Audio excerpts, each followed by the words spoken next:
Well, welcome back, my friends, all to another rousing rendition of Choir Boys Outdoors. A very special rendition. Listen, this is the small Rhino, or the Rhino Small, made by Shanzu Knives. It's in 14C, 28N. The handle scales, they're either micarta or G10. I'm in love with them.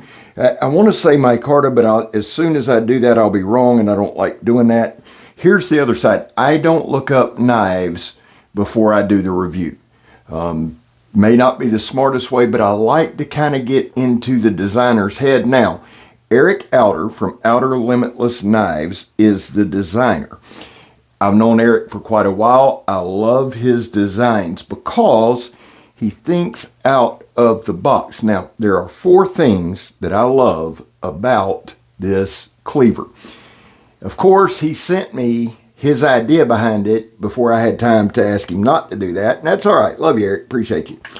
This is an EDC camp cleaver, and it's designed to bridge the gap between camp cooking and fire processing. Now, here's the thing.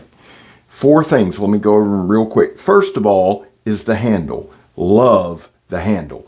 Plenty of room on the handle. And I've said this a million times. I'll say it a million more. If you can't hold the sumbitch, it's worthless.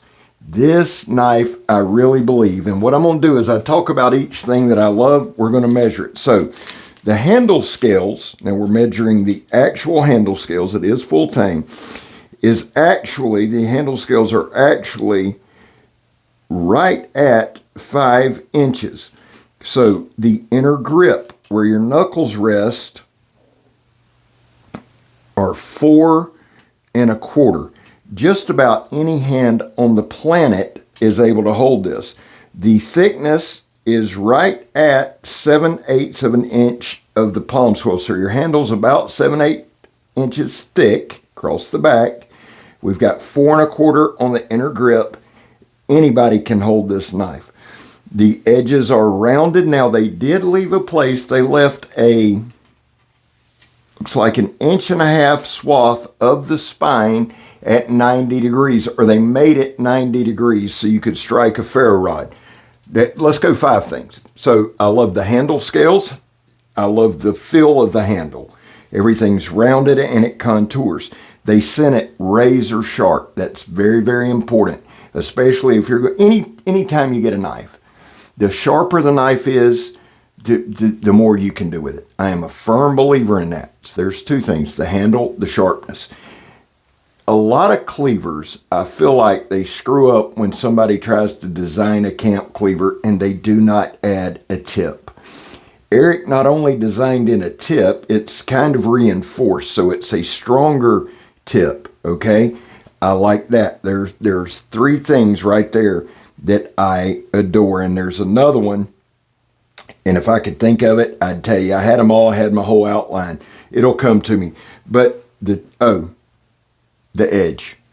Not just that it's sharp. I wanted to put this in another category. They did a toothy edge for bushcrafting.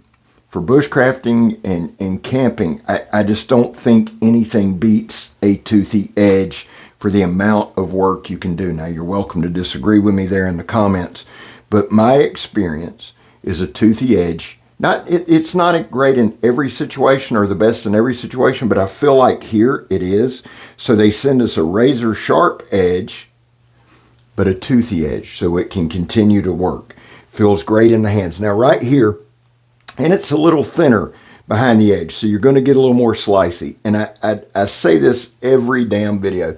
That is 4-ply sandblast hose, 1 inch diameter. The shit is probably the hardest medium that I cut. And I go back and forth, should I cut it, should I not? Because very few have the opportunity to cut it and realize how tough that stuff is. That's not just rubber hose. It is some tough stuff. But the knife went through it. And the thing with the 4-ply stuff is, once you get it going, you can go ahead and cut it. Now, it is reinforced, as all sandblast hose is. I wanted to do a little bit of food prep We don't do a lot of that on here. Sometimes it just doesn't time out. But we had Megatron dicing up some pine berries at the beginning, which are excellent. And then the eggs are for the dogs. That'll bless you late at night when they hit them. But I wanted to do just a little bit of food prep. I have an idea. And Jimbo, if you're watching this, the next time Jimbo cooks barbecue, I'm taking this over there and we're going to do some more kind of food prep with it. That's kind of Jimbo's house, and it works out very well. He knows what he's doing, and I think that's the best way to showcase this. The thing that stuck out to me from the time I pulled it out of the box, this is the only Shanzu knife I've ever used. Only one. And so you don't have any pretense going in. I didn't. I can only speak about the one I have in my hand. Okay, because I have a limited interaction with them, maybe that'll grow, maybe it won't, but I can tell you this, for this piece that's in my hand, they did a phenomenal job. There will be a link in the description to this knife. It drops March the 10th, which, by the way, is my son's birthday. Happy birthday, Hunter. I love you, son. I'm proud of you. This is going to drop on his birthday. There will be a link in the description. Make sure you check that out. Overall length, boys and girls, on this thing is 9 1/4 inches long.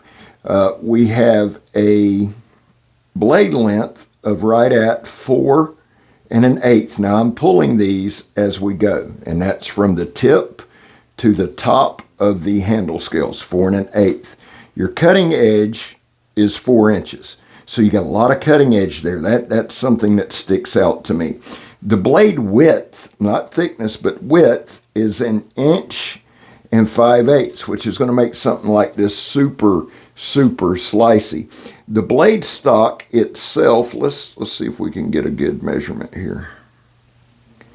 Looks like the blade stock, guys, is right at 3/16 inches.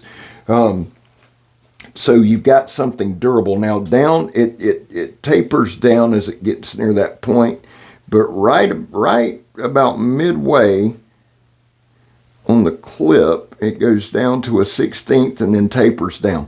I did a good bit of stabbing with this. Now on a knife like this, guys, I'm not jamming it in wood and wrenching it back and forth. That's not this type of knife. This is a food processor. It's a wood processor. It did an amazing job all the way across.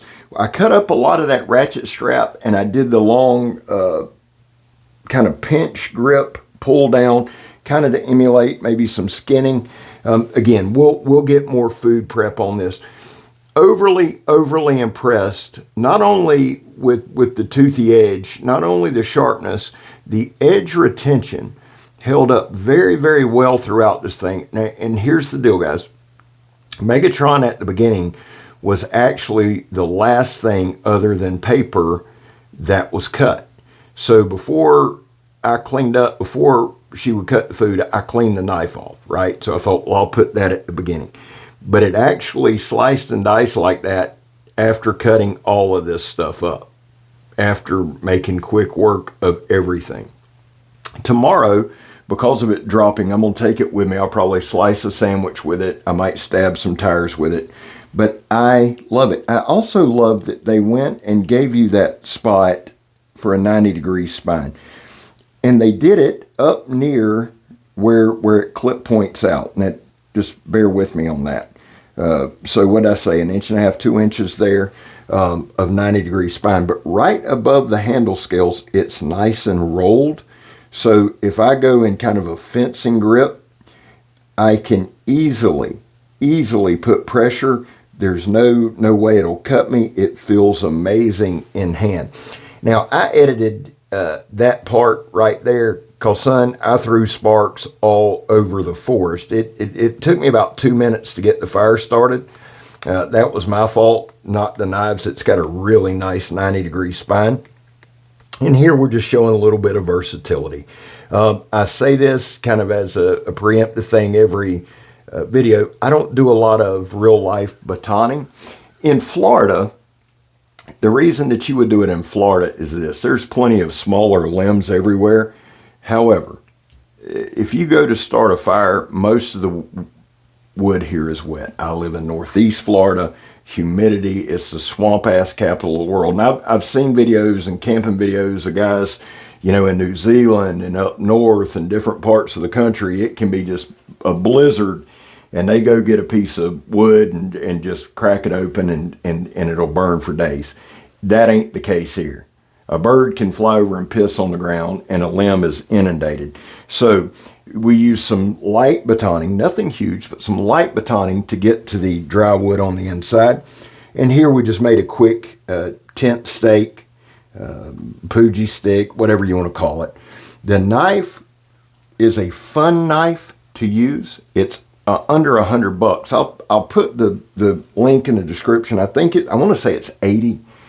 Well worth the money. And y'all know that I have never ever said that on here, or it's rare that I say that, but I really, really, really am impressed. And again, I don't have a lot of experience with Shanzu, so I can't talk about them in broad sweeping terms. I can tell you that this knife in my hand is worth the 80 bucks. I don't know how else to say it. Would I carry it? Yeah. And I'm going to because this one intrigues me. And oftentimes people say, well, Scab, it's just a knife. And I'll be damned, I don't know why you watch my channel. We're going to get excited about knives. We're going to talk about knives. That's how I've grown the damn thing. It's my heart. It's my passion. There's nothing fake here. If I'm not passionate about a knife, I don't show you the review. I just don't. There's no need, right? I ain't trying to sell it to you. You give a damn if you buy one or not. I think it's worth it. I'd like to see Eric's design succeed because he's such a good dude and a good dude in the community. But make no mistake now, I'm not the QVC. If I'm excited about a knife, it's because it's easy to use, it works well, and I see a ton of potential. There's a ton of potential in this knife, I'm telling you, especially in the hand of some of you Davy Crockett's and Daniel Boone's out there. And I'll tell you this too, guys that I camp with over at Blackie's, like Blackie and Pink and Frisbee and all those guys who do a lot of camp cooking, I want to take this over there and see what they think about it in April, because this is a handy sumbitch. Listen, love it. Great job, brother. Eric from Outer Limitless Knives. This knife is dropping tomorrow. Link in the description. Check it out. Before we get gone, y'all know the most important part of this video.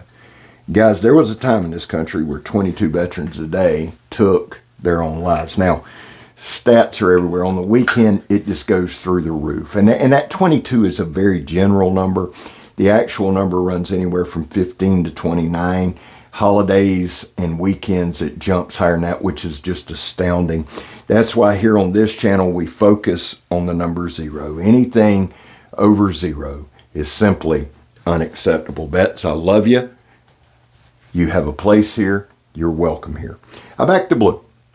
Something I believe in. A lot of people don't. I respect their opinion. Not arguing over you about it. It's my channel, my cause, my belief. I'll never ask you to believe in something just because I do. Finally, if you are an addict, and God knows I am. God knows I am. Never quit quitting. Well, guys, I'm out. Have a great week. This is the Rhino. Eric Outer Limitless is the designer. I'm Scab. You're not. And I'm gone, son.